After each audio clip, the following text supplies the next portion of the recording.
your thoughts and first your new contract I have with on would you consider signing a long-term contract? Yeah, I'm happy with it. It's just the business of it, of this game. So I think I'm just going to worry about 2018 right now. Just kind of focus on that and bringing back the World Series this year.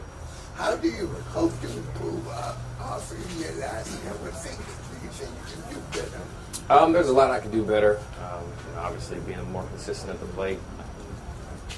Defense is going to be defense. I'm going to work hard, do what I can there.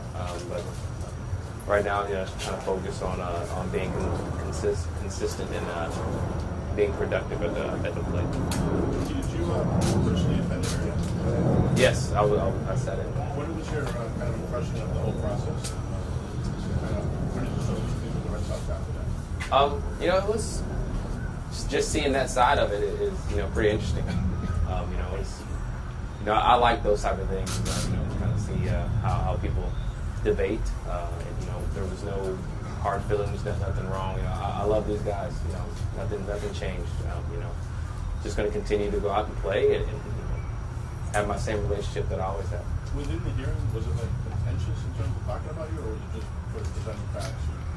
No, you can't argue with facts. You just got to listen. And so it was one of those things where, I didn't know that or this, that, and the other. But I didn't take anything personal.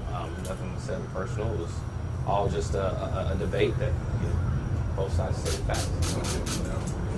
I don't even remember. I kind of just filtered it all out. Once it after it was over. So I do know that nothing was said bad. That there's no hard feelings anywhere on both sides, and I think we still have a very good relationship. Even though you didn't take it personally, the fact that their side is responsible for basically saying they're not worth the money that you want.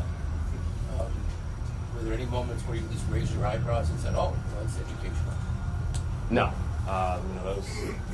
they have to do. It's just the business. It's just the business of baseball. So knowing that, you don't take anything personal. You kind of take emotions out of it, and they have to take care of themselves, and I have to take care of myself. And again, like I said, there's no hard feelings. I'm just worried about 2018 and going out and winning some games. Mookie, how much more quick do you now to handle that part? This is baseball than maybe you were 4 years ago. How much have you learned about all of this that goes around the actual playing of the game? Well, I got to give credit to my agents. They do a really, really good job of equipping me. I think my first year they were already talking about arbitration and on those type of things. So I had a pretty good idea kind of going into it. But once I kind of got to go through it, you just kind of see a couple of new things that kind of happen and how it feels in the room and all those type of things and how the process kind of goes. But my agents did a great job and let me know how things would go, and they were spot on.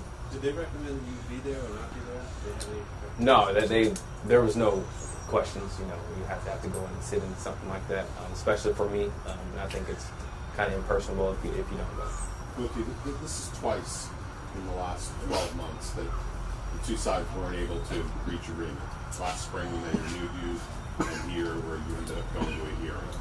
Does that possibly mean anything down the road when it comes to you staying here long term? Not at all. Not at all. Those are just two sides that two people cannot agree. That's okay. That's just a part of life. I think it just so happened twice. That's okay. I love it here. I love the guys here. But right now, just worried about 2018 and keeping my eyes focused there. Mookie, you said last year about this time that you didn't really want to talk about contracts as the year unfolded. It's the same deal. You're basically shutting it down in terms of extension talks. Yeah, just like I said, I've enjoyed my time here for sure. Now that 2018 is here, I can focus on this calendar year, and then next year we kind of focus there. But right now, I'm just worried about 2018. Are you a little surprised that the Red Sox haven't signed another bat? No, that's kind of over my head right now. I can only worry about who's in the locker room right now. I think what we have now is good enough to go play. We showed it last year, and I think we can show it again this year. A couple of us kind of step up a little bit. I think we'll be just fine. And if somebody comes, but right now we just kind of focus on what we have now. We were not disappointed the year you had last year. I mean, yeah, I think I still had some production, but I also, could have done some things better. So, it was good and bad, but obviously, I want to continue to work and be more consistent. When you look back to change the playoff results in the last 2 years, 190 what can you do to change the October results? Just got to get back there. Anything can happen there. So I think we just continue to go back, and something's bound to happen. But nothing can happen if we're not there. So I think the most important thing to do is to get there, and then we focus on that once we're there. Was there a learning thing from what did happen, and why do you think that happened 2 years in a row? Yeah, I mean, you just got to go in and play with urgency. I think we had a little, we weren't as urgent as we should have been. As we saw all the other teams that were coming out, ready to go, we were kind of lax, I think, for the last 2 years. So I think we know that, and we can make some adjustments there. When you look back at last year, how different and how difficult was it to be kind of the guy in the lineup without David there compared to the year before? We had some other guys. We have some other guys in the lineup, so I don't want to put pressure and say I was the guy, but also I know that there's some things there where other teams kind of game plan here and trying to let me beat them. But we have other guys that can beat them as well. I just have to take that pressure off myself and know that everybody else can take care of business. Do you think you put that pressure? Do you think you put that pressure on yourself at all last year? Maybe a little. I don't think as much as you would think. Maybe I put a little there. I understand now that I can't do that. I have to just be me. Don't be anybody else. Looking back, Mookie, how much a factor were the hand and thumb injuries to your year offensively? I don't think it was that much of a factor. Yeah, there were aches and pains, but everybody plays through that. So I wouldn't blame those injuries at all. Mookie, your thoughts on working with a new manager entirely with the coaching staff? Yeah, I think it'll be fun. Those guys are a little younger, so Cora just got done playing. It seemed like so. They have a different view on things. I think it'll be fun. Curious to see how things will go. I've only played under one manager, so I kind of only know one way. So I'm kind of curious to see how this way goes. Do you have any preference where you're back in the order?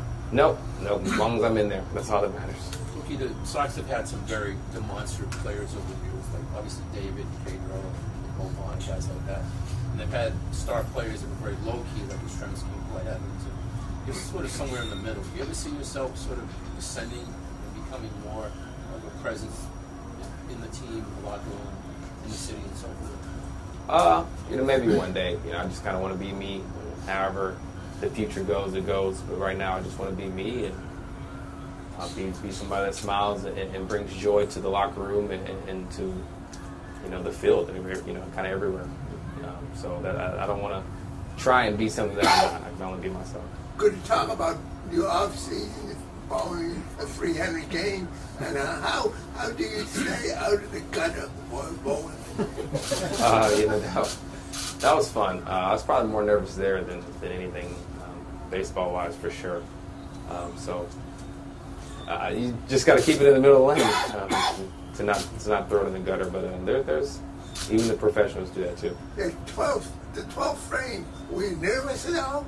I was nervous in like this 8th frame. So 8, 9, 10. I was nervous the whole time, but I was able to use things I've learned here as far as breathing and techniques to kind of slow everything down to take it to there and to be successful. You made it 7 times. I have. Really? I have. Once is a long time ago, but yeah, I've made it. Have you ever bowled tenderpin? Yeah, I have. I'm not very good at that. Not very good at that.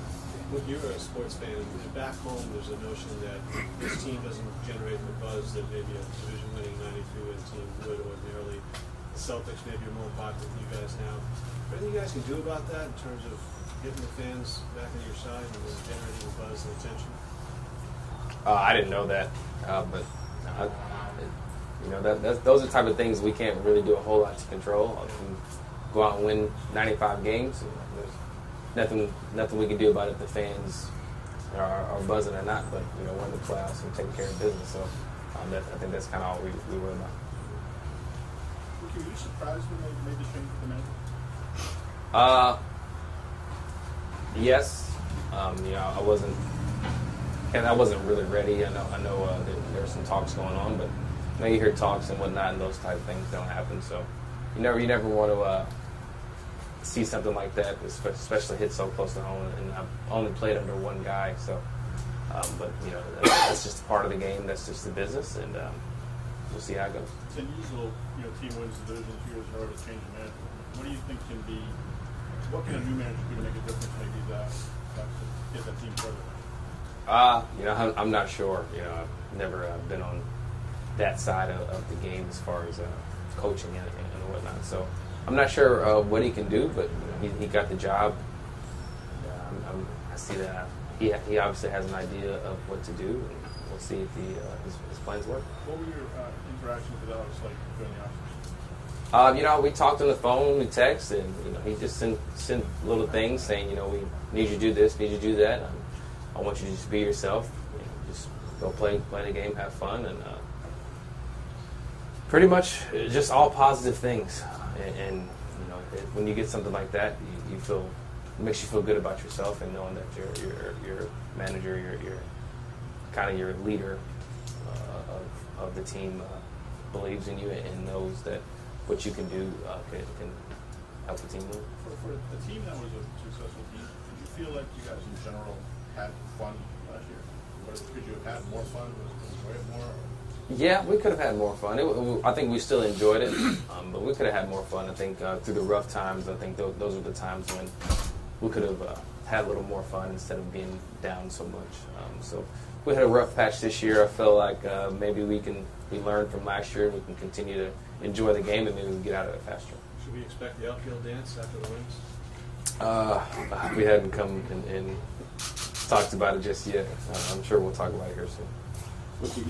Alex has talked about wanting to have you hit lead off. He likes what Springer did in Houston. Sees you as that kind of player with the ability to sometimes hit the ball out of the ballpark, put the team up right away, one hitter in. What are your thoughts? I know you've done it, but what are your thoughts about filling that leadoff spot? How it fits you? I've hit leadoff my whole life, so I don't think it's anything different than what I've always done. I think the difference was when I was batting in the middle of the order. I think that was the different part for me. But going back to leadoff is kind of like going back home, so I can kind of go and do my thing. And you had a pretty close relationship with Chili Davis. Obviously this year will be a little different. So how that kind of affect things, maybe just in kind of this year and your approach? It may affect some things, but I don't think, I love Chili. I love Chili to death. And I don't think it will affect too much. I know he's got some guys over there that he can go take care of. I think I have a great relationship with Timmy Hires. He was with me in I think 2012 and 13, so there's nothing really new there. So he kind of knows me. He knew when I was younger. And he's obviously I've watched him as kind of gotten older, so he kind of knows everything. He knows the ins and outs of how to talk to me and kind of speak my language. So I don't think it should be too much of a transition. Yeah, is it so? Having a guy that you sort of know, is that kind of, and he knows a lot of the other guys on the team. Is that maybe a helpful thing for you guys? Definitely. So somebody doesn't have to come in and learn everybody. I think he pretty much knows most guys here, and who he doesn't know, he's really good at talking, and he knows his stuff. So I think he can kind of get things together really fast. When it comes to having more fun, how do you guys do that? Is it a conversation? What's like the mechanism to do that? I think just tension in the locker room as far as if things are down. We have to find a way to smile and go out and refocus on the game now versus kind of what's been going on. I think this year will be a little different. I'm going to approach things a little differently as far as, if I'm not playing well or if we're losing and whatnot, I can do my best to try and find a way to get everybody back happy, smiling, excited, and going to play. Are you acknowledging that wasn't always in play last year? maintain? No, I mean, I think everybody kind of knows that wasn't always in play. There was times when we lost a couple games in a row, and we weren't necessarily down, but we were kind of pressing to try and get back to the winning side instead of just kind of letting it happen, letting the game kind of play out. Especially late in the season when the gap started closing as far as the winner of the division. I think we kind of started pressing a little bit instead of just playing the season out and letting whatever happened happen. Is that where you missed David most, do you think? Mookie, the guy to lighten up the clubhouse a little bit and things weren't going well, or somebody that could kind of take people's focus off it? Yeah, for sure. Nobody's him. So we have to find our niche in the clubhouse and figure out what works for us and how to get back to that. Mookie, he's once in a generation type player, right? You knew coming in here a year ago that he wasn't here, but how much more equipped are you or this team to sort of realize this year now that life's moving on? Is that an education process? I know you played the season without him, but did it actually take a while to realize how this team's going to form an identity without him? Yeah, I knew it would be kind of tough. I wasn't sure. I've never played without him, so I didn't know how it would happen or what would happen. But I think last year was definitely a learning curve. I think this year we as a unit kind of know how it works without him now. And we may have him around a little bit, but I think we have to work on just focusing on us and who's in the clubhouse and figuring out a way to lighten things up throughout the whole process. On the leadership side of what he brought to the clubhouse, probably one guy doesn't replace a guy like that. With a lot of young players kind of at the core, do you think as a group that's where the leadership comes in going forward? Yeah, I think as a whole group, it's just going to take 4, 5, 6 guys to kind of fill that one spot, and just let you know how important he was. Is leadership something that you feel like can be sort of learned, or you can sort of a role that you can kind of work your way into, or are guys just naturally that way and some guys are not? I feel like it's a natural thing. You don't want to learn and then become something that you're not. That's okay if you're not a leader. But we still need you in the clubhouse, So some guys are, some guys aren't. I think as the younger guys get older, those positions will be filled just naturally.